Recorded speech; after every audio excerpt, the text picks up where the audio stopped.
l'envie, retrouver effectivement cette dynamique perdue après la première journée, cette défaite face à Aix-en-Provence. De belles choses malgré tout entrevues et des opportunités gâchées face au LH. Une équipe de Chambéry qui avance sûre de ses forces après avoir réalisé une première sensation, battre Toulouse en s'appuyant sur une attaque tout feu tout flamme et une défense extrêmement hermétique.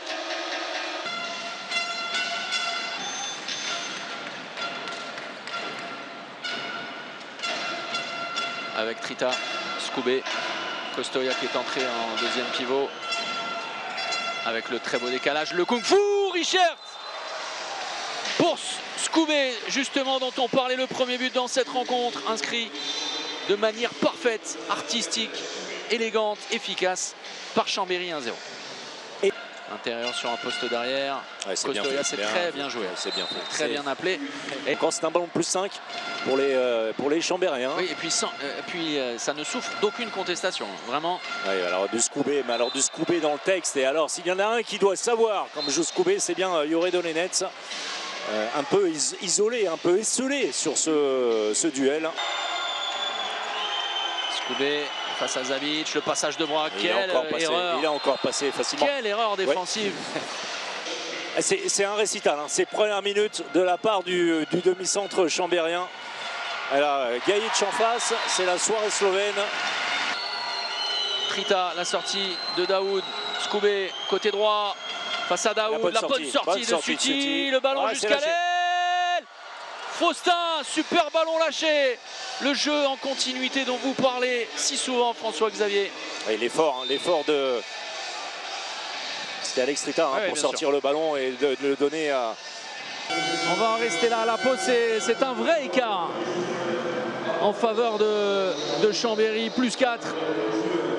Oh, le mauvais changement, Oui, et là, ça n'a pas été vu. Ça n'a pas été vu, l'intervention. Derrière, ça va dans tous les sens, Dragan Gajic. L'égalisation 21 partout. Incroyable soirée pour le moment. Renversement, Lombroso, l'intervalle, non, le décalage. Sous les pieds d'un Nicolas Portner en difficulté, qui n'effectue plus les arrêts également. On se souvient de sa frustration à la mi-temps. Avec un angle encore important pour Gajic, la situation en supériorité numérique.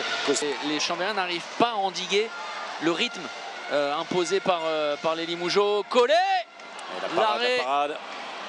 Allez, ça peut aller vite. Barbascas qui cherche la solution et qui va la trouver. Il n'y a plus qu'un but d'écart. Il se passe tellement de choses qu'on ne peut pas tout vous raconter. C'est un petit peu la fin du match entre Chartres et Nancy. Ça n'est pas son short qui l'a fait perdre Alexandre Trita. C'est tout le reste, ses chaussettes, ses chaussures, ses sous-vêtements. Déshabillé. Oh là là là là, revue.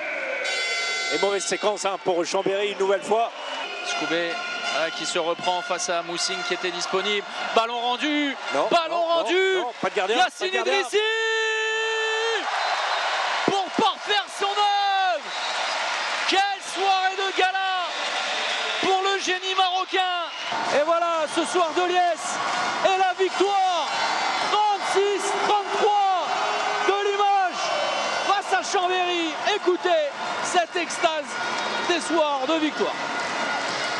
Vous êtes transformé en super guerrier, Yacine, vous êtes rentré en lévitation. Des soirs comme ça, vous vous nourrissez tellement de cette atmosphère absolument fantastique. C'est incroyable ce scénario. Je crois que depuis le temps, tu commences à me connaître. C'est vrai que quand il y a du public comme ça, j'adore m'exprimer, m'épanouir aussi. Je suis très heureux qu'il y ait du public. Et c'est ça qui nous a manqué un peu l'année dernière. Oui, ça a été un peu difficile ce soir, mais voilà, grâce à Beaublanc, on a tenu le choc. Vos partenaires également qui ont réalisé un énorme travail défensif en grattant des ballons avec des montées de balles rapides pour vous faciliter la tâche. Un Lombroso qui a pris feu en seconde période. Tout le monde s'est mis à la hauteur du collectif. C'est ce qui nous avait un peu manqué la semaine passée à Aix. Et quand on voit un peu plus de solidarité en défense, un peu plus de cohésion en attaque, on voit que on peut rivaliser avec n'importe qui. On a pris un peu moins de contre-attaque, hormis à la fin, mais on était déjà devant au score. Et voilà, c'était vraiment un match assez abouti, assez complet. Et espérons que ça puisse durer jusqu'à la fin de la saison comme ça. Et si on continue comme ça, Inch'Allah, comme on dit. Le gros point noir tout de même, Yacine, c'est la perte du capitaine. Sorti sur blessure, on est très inquiet pour lui. Je vous avoue que c'est un laiton. Et un laiton, ça pleure pas, ça crie pas.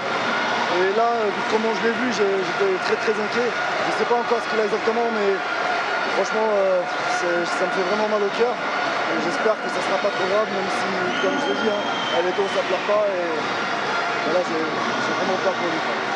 Pour terminer, Yacine Idrissi, c'est Roch Felio qui vous regardait, qui vous a traité de diable ce soir. De diable. Et a priori, il a dit que vous étiez trop vieux aussi. Ça va rester toute la saison, je pense. Et je te salue, Roch. T'es bien sur ton canapé, enfoiré. Mais ouais, bah écoute, j'essaie de faire ce que je peux, malgré mon âge. Et comme je t'ai dit la semaine dernière, j'en ai encore sous la pédale, la preuve ce soir. Donc, merci à Beaublanc aussi, merci. Merci, bravo.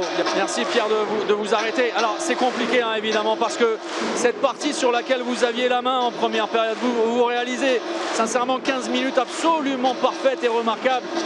Vous êtes largement en tête. Qu'est-ce qui explique qu'au retour des vestiaires, vous ayez complètement été submergé? C'est difficile à dire, mais pour le coup, je pense qu'on a perdu le match tout seul, juste sur ces 10 minutes-là. Où dès la première attaque, dès la première défense, on se fait enfoncer et à partir du moment où ils reviennent à égalité, qui passent devant, ils ont le rythme, ils ont le public aussi qui les pousse et après c'est très dur. Voilà, on arrive quand même à s'accrocher et le 7 contre 6 qu'on joue mal et qui nous tue sur la fin. On vous a senti aussi sans repère lorsque justement cette vague de Limoges s'est enchaînée par moment, sans capacité à résoudre les problèmes un peu psychologiques. Est-ce que vous partagez ce sentiment-là? Pas trop, c'est juste eux qui sont enflammés. Et après nous, je trouve qu'on a continué à bien jouer. Et voilà, si on n'a pas autant d'échecs au tir, je pense qu'on peut revenir vraiment dans cette partie. Yacine, il fait une très belle partie et il nous tue parce que voilà, avec les pénaltys, avec les arrêts tout seul qu'il fait, je pense que c'est un autre match si lui il n'est pas là, quoi. Bon, merci Pierre, merci beaucoup.